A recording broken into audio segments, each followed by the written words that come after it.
so much, Meghna and Madhav, and thank you, Nirmala ji, Honorable Finance Minister, and Nari Shakti has never been on display as much as you have shown it in North Block over the last 5 years. Steady, robust, and growth numbers that everybody is seeing.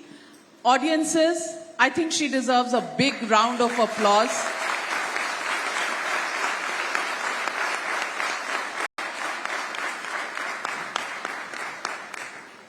Ms. Sitharaman, in the recent budget session, we did discuss a lot about the economy and the budget. But right now, we are in the throes of the political session. And elections have been announced. Many are saying 400 par is now just kids' play for the BJP, simply because you're actually taking leaders from every political party. 3 chief ministers, 2 chief ministers are in jail, and accounts of the largest national opposition party have been frozen. At this rate, maybe 543 all to the BJP. We are not taking people, we are welcoming them. The doors are open. Welcome. And on the tax bit, if taxmen can ask you for payments from you, the claims which have been made, the assessee, you or I, will have to pay it, so is the party if it has violated that exemption which is given to them. As a political party, well, you file your assessments, you don't pay a tax. But you have not filed an assessment. And it is not just overnight. It's been going on from 21. You went to one court, the court said, pay it up. The second court, pay it up. Appeal, pay it up. No way have they said the IT was wrong in coming to you. Then you accept to pay some money.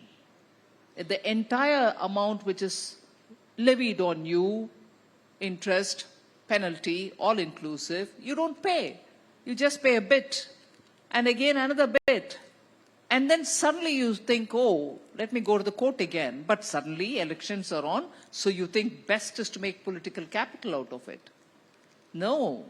In fact, somebody was joking to me. One of the arguments which they put before the court and also in the media was, how are we to fight elections? All this money has been taken away. They should ask each one of their MLAs whose houses are full of cash. Did ED go and raid some of them? They should actually give the money back. And even, sorry, you can always say, oh, finance minister is talking like this, irresponsible. Is she a political leader or a finance minister? The money which was taken from the party towards National Herald can be given back to the party. Use it. So this is such a frivolous, but for a national party which has governed this country, you want to spend time on this, pay up your due, get going with your work, set an example for the taxpayers of the country. But this is not political vendetta. Absolutely not. From 21 and 3-4 courts, the appeal court, the high court, the IT, everybody, they could have said it, saying there's no case made out. The tax authority should step back. None of them have said that. So it's not just me. There is a case made out, they have to pay the tax. So let me ask you, when Hemant Soren is targeted, as the opposition says, he steps down. Mr. Arvind Kejriwal, tormented by the extortion directorate, as the enforcement directorate is being called. Isn't this undue pressure on political parties at the time of elections? And does this necessarily encourage free and fair polls? Because you have an unfair advantage of being in the seat of power and putting everybody else on the back foot. Navika, just as you say free and fair, would you please add law-abiding? 8 summons. 8 summons. You have one or the other reason. And there you didn't tell me that this is political vendetta. You said, no, I have some other work.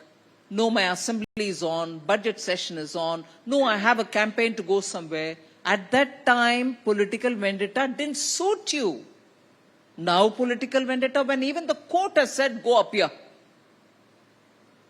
Navika, media should be asking meaningful questions rather than asking me a tongue-in-cheek. Media is in a position where it gets beaten up regardless. If we ask you questions, you beat us up. If we don't ask you questions, the opposition beats us up. So we are quite used to being beaten up. Opposition beats you up? Yeah. I don't.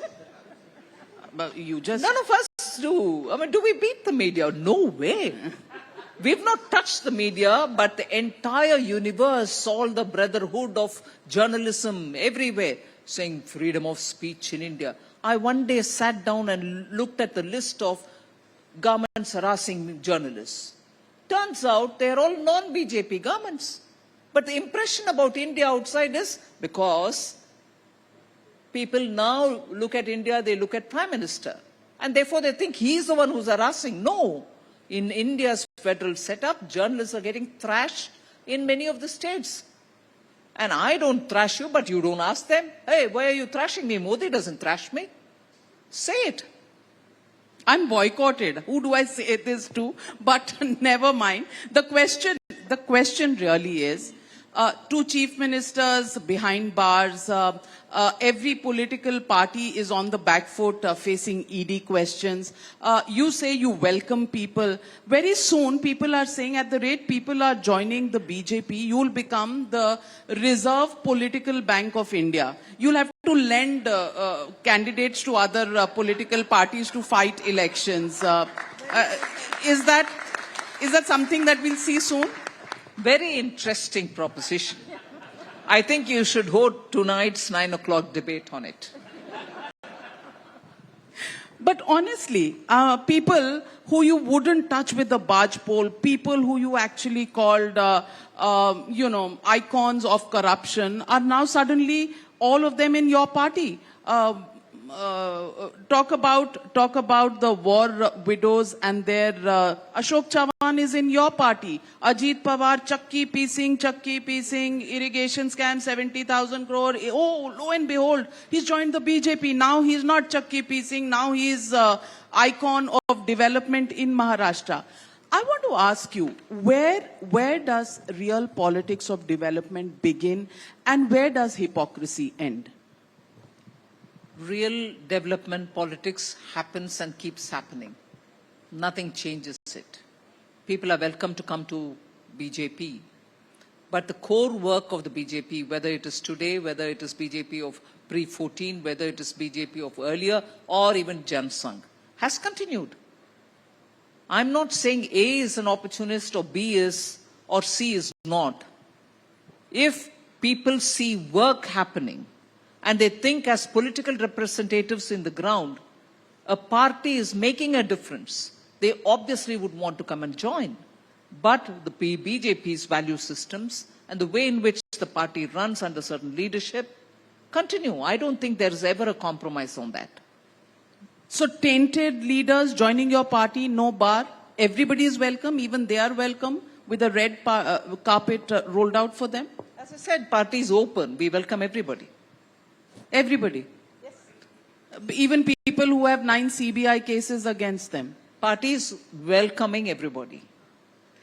Ms. Nirmala Sitharaman, let me also ask you, very recently, a very well-known film star joined your party. I'm talking about Kangana Ranaut.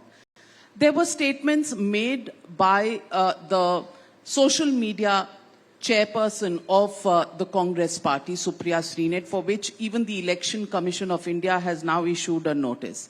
I want to ask you, statements of this kind, how does that make you as a woman politician feel?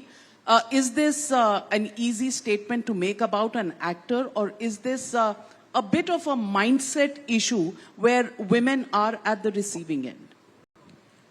It is a mindset issue. It is also readily thrown at people who come from the theatre or the film industry. And every time I hear it, I really feel awkward. Sometimes I come out openly, sometimes I don't, but I do feel awkward. And it is outrageous when people in similar fields, meaning today in politics, similar in politics, are the ones who come in to comment like this. At least once you are in politics, you know you represent people's aspirations. You serve that cause. You would be reticent much before you come out with such comments. It doesn't come well, or it doesn't go well with leaders who are in public life. Certainly, oh, is it all right if somebody else does it? No, it's not all right. But this has an impact on so many people who watch you, who follow you, who are associated with the party, who think this is my leadership. We just can't afford that kind of a statement. And I'm not reserving this comment only because this person is a congressperson. Any party. I think it's high time in India, immediately, such a person is made to apologize unconditionally, irrespective of party. I don't reserve it to some party and not to my party, wherever it comes from. It's abhorrent. We should reject it. And what do you think about the explanation that has been given by Ms. Supriya Srinath, who incidentally, in her previous profession, was our colleague and a journalist covering the finance ministry? I don't know if you had opportunity of interacting with her. How do you look at the explanation that she has given, that there are many people who can access her social media handles, and somebody has done that, and she herself does not endorse this? It made the problem worse. It actually made the problem even worse for her. I don't think it helped the cause at all. A calm thinking head could have done something else differently, straight away apologized, would have been a better solution. But I'm no person to advise her. After all, she's been a journalist earlier. You're so scared of journalists. Oh, yes. Are you making Oh, a point on the stage because you're sitting next to a journalist? It's most unfair, Miss. Next to a journalist, a senior journalist, Navika Kumar. So, a very highly placed woman journalist. Yes, I'm conscious of that. High-pitched? No, not high-pitched, but I am very conscious of that. No, but with due respects, I am conscious that particularly women cannot undermine another woman. And I'm not saying men can. No, men cannot. But it's worse when another woman does it. Well said. Let me ask you about this Ab Ki Baar 400 Par. How realistic is this target? Is it just a slogan to enthuse the cadres? Or, do you really think this is going to happen given the emphasis on the south of India? And why am I asking this question? Because in 2019, you had Karnataka under your belt. You got 25 seats in Karnataka itself and 4 seats in other South Indian states. That took your total up to 29 out of the 130 seats that come from South India to the parliament. This time around, you don't even have Karnataka, a government in Karnataka. But the Prime Minister's blitzkrieg in the South, the way you've been traveling in the South, do you really have huge expectations from the South? Or is this a slogan and, plan of action for future elections? Navika, it was the Honorable Prime Minister who put that target before us. When he said 370 for BJP, 400 for NDA, it's the Prime Minister speaking. Do you think it is said in a lighter vein? Not at all. You may take it as a target for us to work. We'll have to strive for it. But he is confident that today in the country, people have seen what the last 10 years have given them. Stability, no internal major disturbances, no terrorist attack, no corruption, free food for people who deserve it. The way in which many of the schemes have reached every citizen who deserves to get it. and the way in which investments have been made to create some of the finest asset for the country, which will last another 100 years.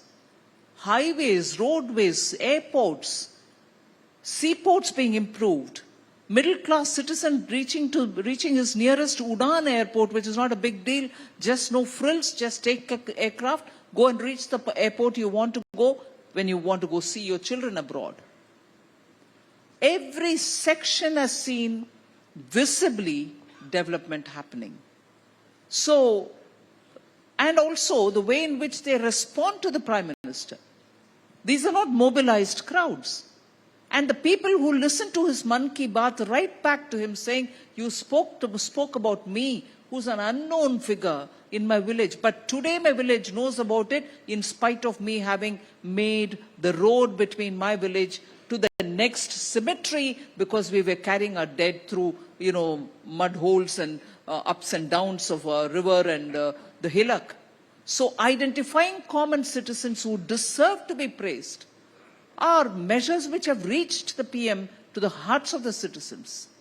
So he's confident, we are confident, all of us are confident that there is a resonance in the ground. And therefore 370 is not just a dream, it's not just an adesh for the BJP Karyakarta, it is a realizable target. We are working for it. And the 10 years performance will speak in the ground.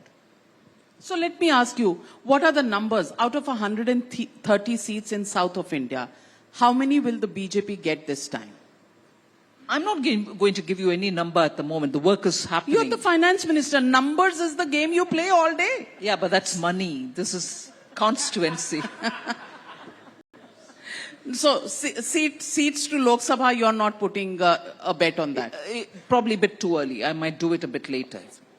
Okay, so then we'll have to hold another conclave and have you on again to give us a prediction of the seats. But let me ask you, hand on your heart, do you think the way the agencies are let on opposition leaders is really fair? I'm not saying there is no corruption, there is no case, but the timing of it and the fact that it somehow or the other tries to put opposition leaders and opposition parties on the back foot.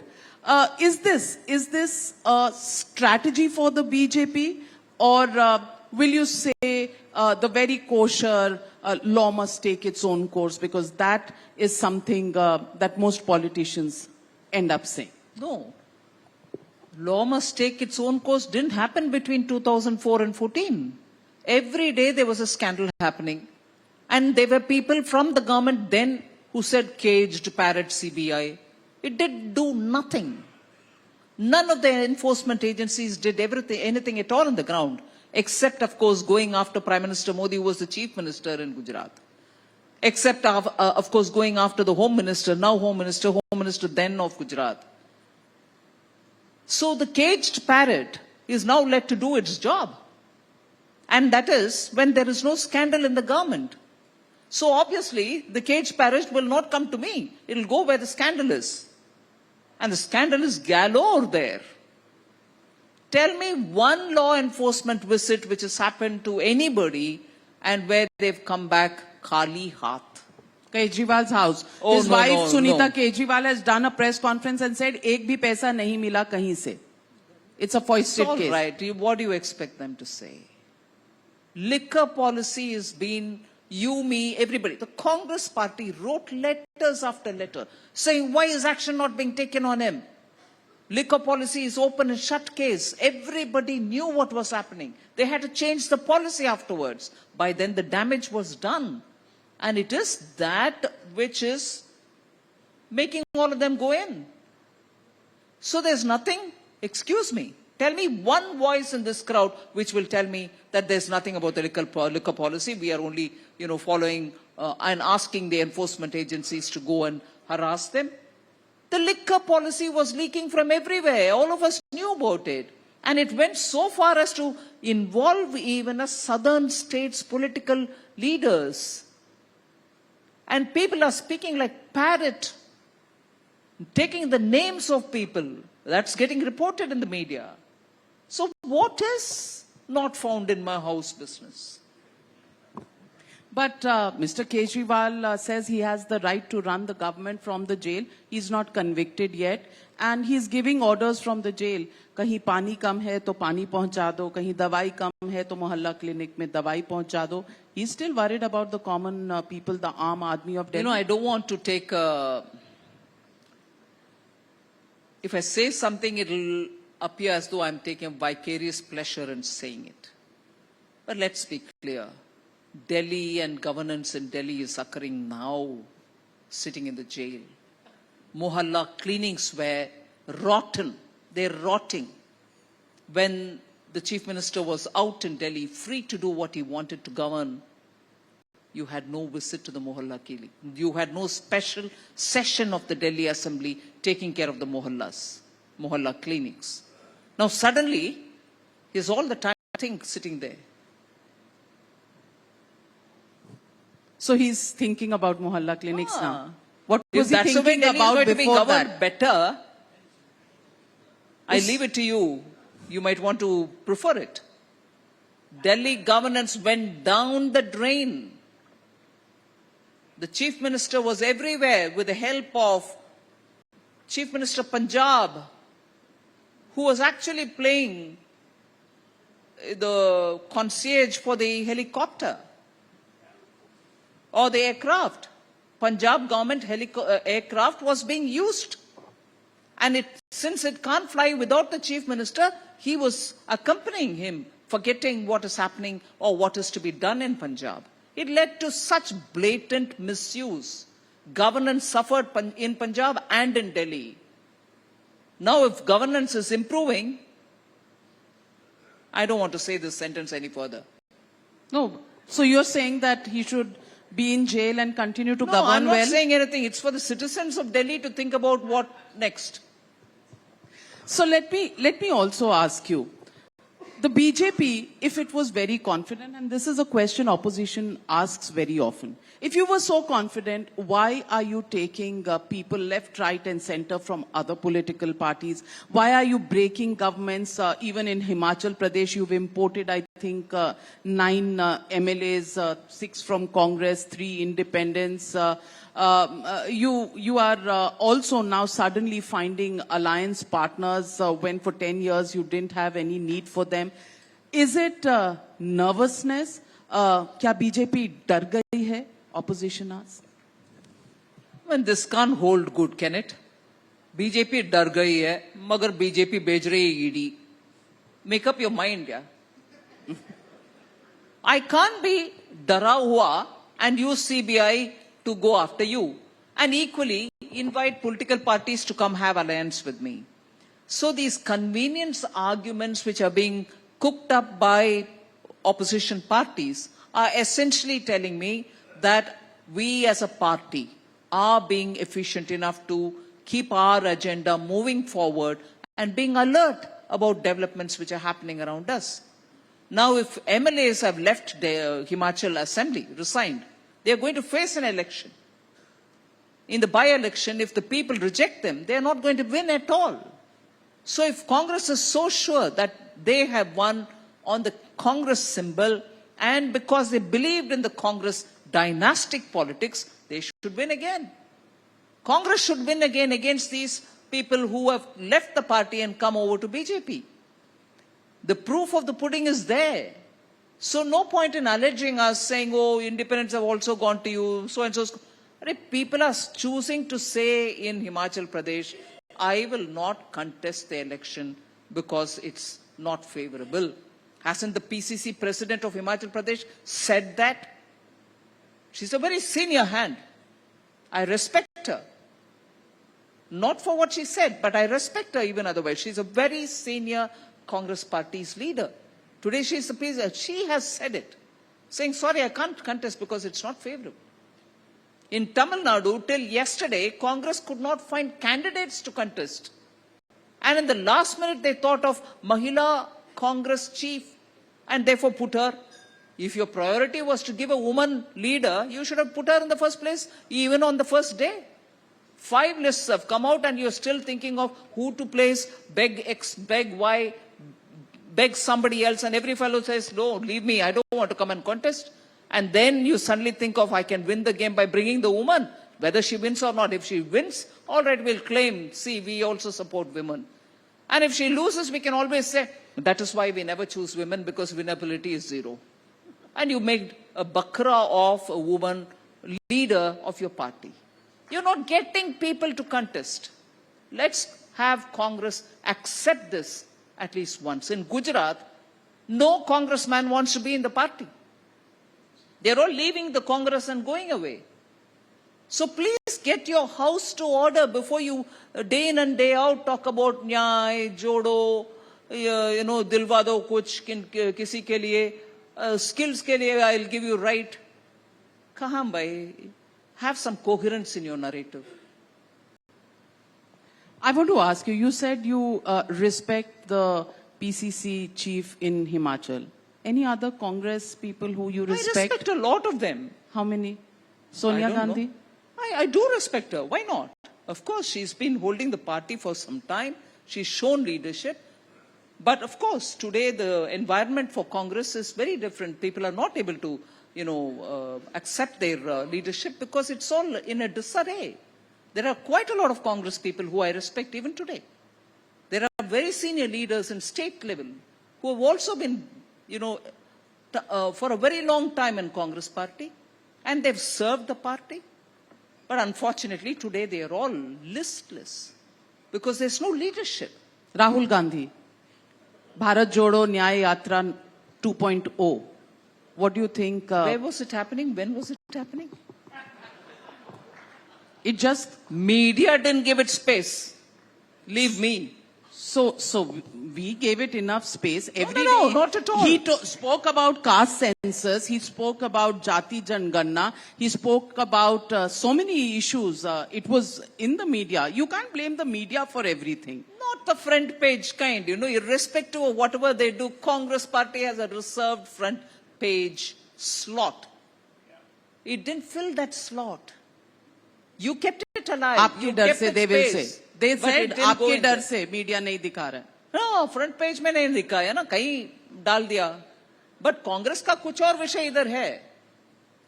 जैसे people have left the party, that is in front page, not Rahul Gandhi in the front page. So what do you think about Rahul Gandhi's leadership qualities? I seriously want to ask you, how do you see him as an opponent? And in every election, there is an incumbent party which fights against an opponent. There is Rahul Gandhi leading as the national alliance, national political party, leading an alliance of other political parties consisting of Trinamool Congress, Samajwadi Party, all of these parties. What do you think about the opposition and each of these leaders? No, they each have their own strengths, no doubt. And you asked me about Rahul Gandhi, I'll also say this. He's got it on a platter. He's inherited the leadership in a platter. I'm sure if he had contemplated on how he wants to take himself forward, I'm not here to advise him. Let me first put that before you. But if he wants to take his leadership along with the rest of them, there's a lot more to introspect. India wants a lot of opposition leaders who can be strong enough to put their voice across. Opposition is required in this country. There's no way anyone says, it's all right. But they have to rise to the occasion. What do you think about Mamata Banerjee? Well, she's been winning in West Bengal. Can it be less of an achievement? She's a fighter, no doubt. And she says that you have given her stepmotherly treatment. You don't give funds to states. And this is something that comes from the DMK government in Tamil Nadu. It comes from Bengal. It comes from all states ruled by opposition parties, that the center, the finance ministry is not giving them funds that are due to them. Well, not all states. Orissa doesn't tell you that. वो तो आपके दोस्त हैं ना. Andhra Pradesh doesn't tell you Alliance that. हो रहा था, नहीं हुआ, हो जाएगा, नहीं होगा, मतलब they are in that. But even then, there are also states which are, they are ruled by their parties, not by BJP. They are not an open alliance with them. One. And second, I would want this to be proved by any state, all those you've listed out, saying I have denied them their due funds without legitimate reasons. You don't give me audited certificates. You don't give me utilization certificate. In West Bengal particularly, teams both of the center and the state went together to the field to check if there has been any leakage. Together they've come back to say, yes, there has been leakage and this is the number. You would correct it and then come back to me to say, therefore this much has got to be given and not that much which I claimed earlier. It wasn't just the central team. Simultaneously, together, you had the state team going together to village after village and proving they have given it to people who did not exist in the village. Now, because you're asking me so much in detail, let me tell you further. And they didn't find these people, but monies have been paid. So, it was required for them to get those monies back and say, yes, money has been retrieved from non-existing individuals to whom it went, then send me a utilization certificate, post which I will give them what is additionally due thereafter. You know what Bengal did? And I'm sure many of you all will immediately see why that is unacceptable. The monies were not retrieved from the ground. But the government's treasury in West Bengal made up for that money, in other words, a double whammy. It goes to unknown people. You didn't retrieve them in spite of these two teams officially going and identifying, saying, no, this much of pilferage has happened. You don't retrieve the money. On the contrary, because you know you can't retrieve it, you're filling it up with additional money, taxpayers' money, and saying, no, all right, you take this as retrieved. Where did it come from? From the treasury again. So, anyay ke upar anyay. And when I say, sorry, how will I give money now? You're doing wrong. You stepmotherly treatment to West Bengal.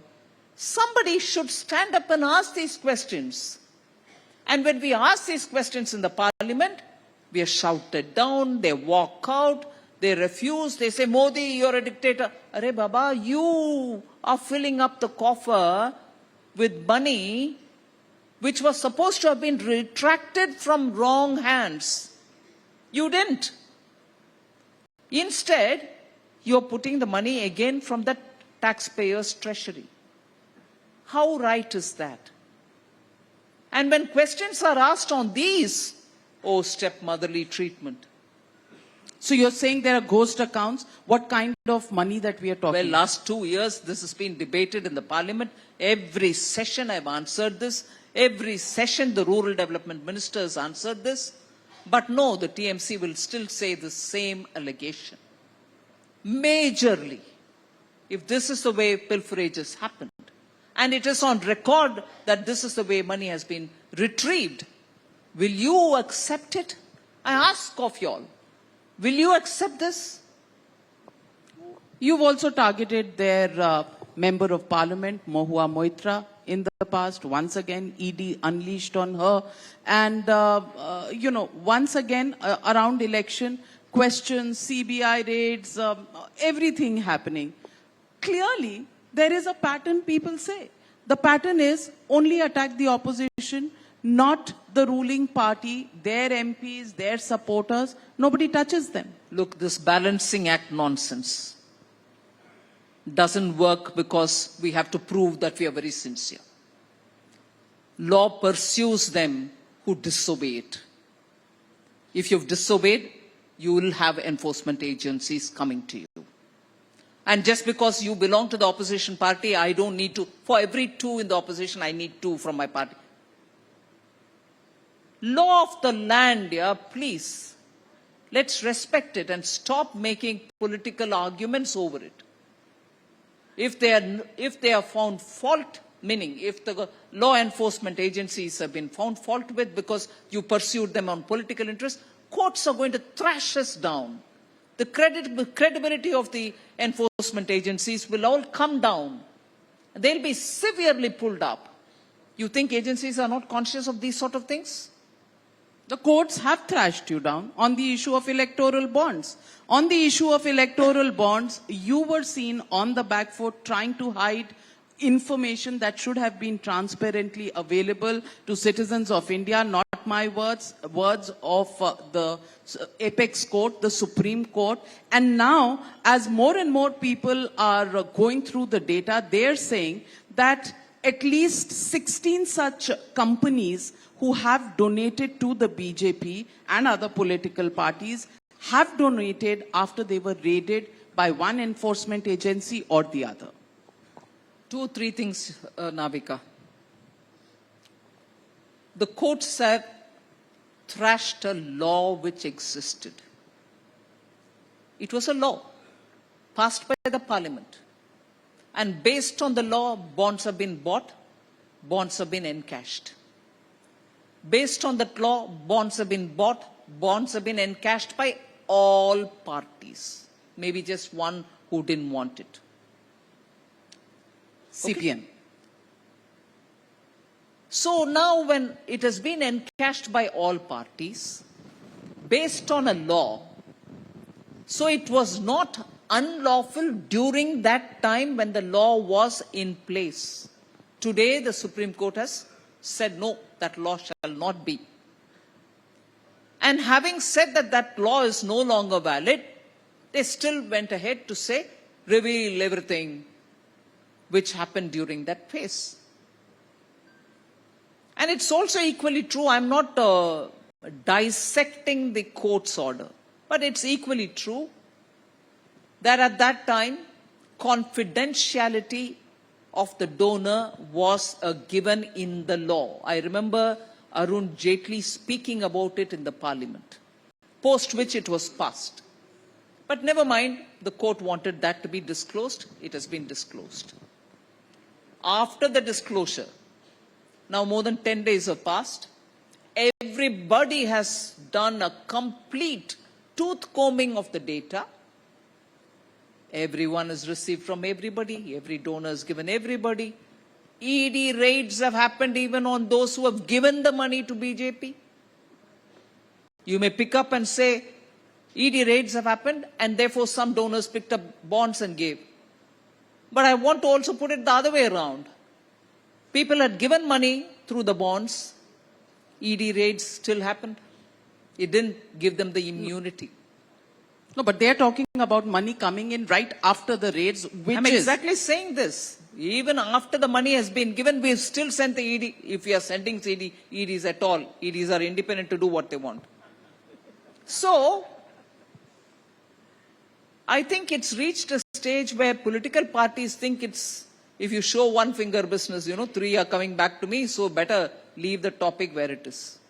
It's reached that stage because all kinds of permutation, combination have been used to, go through the data. Nobody is wiser now. The very party which now says, oh, this is a scam, this is a scandal, had also taken money through the bonds. Tell me what moral authority anyone has to speak, because it was the law then. It went lawfully. It was a step better than what prevailed earlier. What prevailed earlier was a law where it was free for all. You could give in cash, you could give in, boris, you could come in suitcases, you could do anything. Whereas what this one did was at least that the donor will put it in his account, the recipient party will put it into its own account, so there is a money trail that you can establish. Is it not one step better than what was before? That was a story in the electoral bond business. But that's not now the case because the court has struck it down. So next term, if you were to come back, will you look at financing of elections and, meet the twin ambitions and goals of transparency as well as controlling money power in politics? It is important, and we need to have a lot more debate about it, a lot more inputs from stakeholders. We need to understand how to better the system which has been rejected now. which was still better than the earlier prevailing system, which is what we've gone back to now, we need to do something better. But a lot more work is required.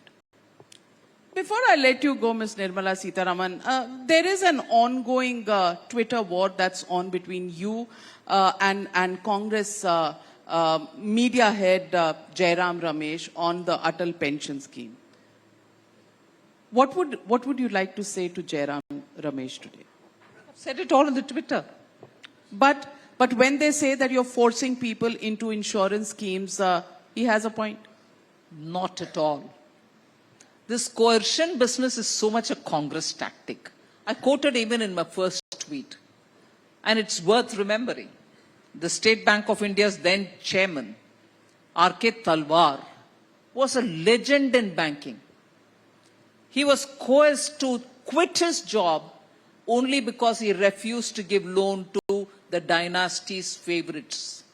He refused. Stubbornly, he said, no, that party I cannot give because it's not right. And they made sure they breathed down his neck. And he stayed put. He said, let me see how you're removing me. Remove me if you want. But I'm not resigning. Coercion to the fullest was used by Congress to make the man leave. A legend in banking history of India. That's coercion, Navika. Nobody else can master it like the way Congress has.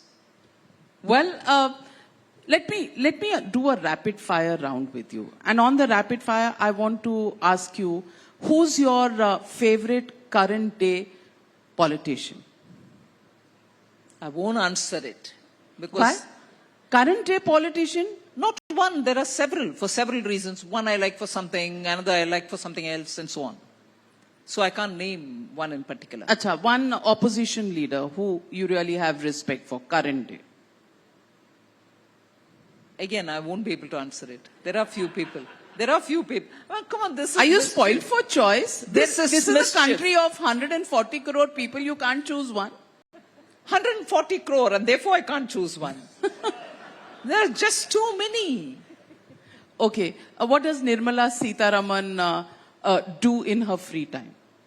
Listen to a lot of music, cooking, and read. And Twitter wars on the side? Yes. No, that's actually time consuming, but it's worth the fight. And during elections, how do you want to take the message of your government to the people of India? Well, I'll be campaigning. I'll be going to a lot of Nukkad Sabhas. I'll also be attending a lot of media events and going with the candidates. Like tomorrow, I'll be going for Rajiv Chandrasekhar's campaign in Thiruvananthapuram. So yes, I'll be on the campaign trail. So let me ask you, as a woman finance minister, were you at the receiving end of a little bit of peer pressure, a little bit of competitiveness? Does it happen to women in political parties and women even in the cabinet? Yes, it does. Yes? Yes, it does. It does happen. And backstabbing also? Well, I don't know about that because I'm still surviving. No, but yes, there's a lot of,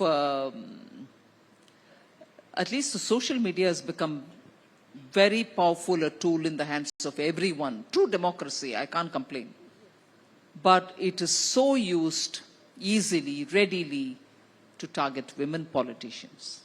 Women in any field, I would think. But I think we'll have to just survive it. We've just got to ignore it. And if you start responding, there's just no end to it. So let me ask you, most of your colleagues who were from the Rajya Sabha have been are now in the fray for contesting Lok Sabha elections. Is Nirmala Sitharaman also going to contest a Lok Sabha seat this time? No, the party did ask me. But after thinking over it for a week or 10 days, I just went back to say, maybe not. Because my party president did ask me, would you want to contest from somewhere in the south? Option is yours, Tamil Nadu or Andhra Pradesh. But I don't have that kind of money to contest. I also have a problem because whether it is Andhra or Tamil Nadu, it's also going to be a question of, various other winnability criteria that they use. Are you from this community? Are you from that religion? Are you from this? I said, no, I don't think I'm going to be able to do it. So the party was graceful enough, and I'm very grateful, to accept my arguments and said, chalo, you won't. It's all right. So I'm not contesting.